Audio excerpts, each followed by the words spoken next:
like what would be like maybe the top 1 or 2, 3 kind of takeaway points of it? You know, if you're somebody that's on the session now, kind of sat there going, well, how do I make sure we've got that culture of empathy throughout the org? Like, what do you think the takeaway should be?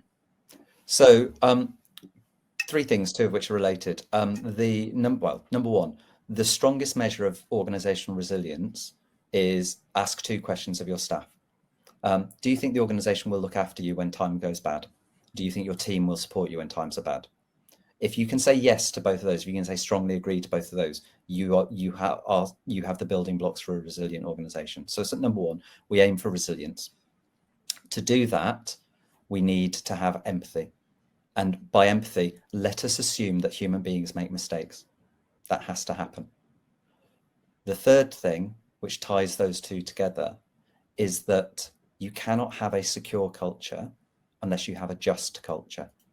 People will not come forward and say, hey, I've just made a mistake, if they think they're not going to be treated fairly. People, you know, I've done it in the past. I know I'm going to get in trouble, but I need to tell you I've got a mistake. I've made this mistake.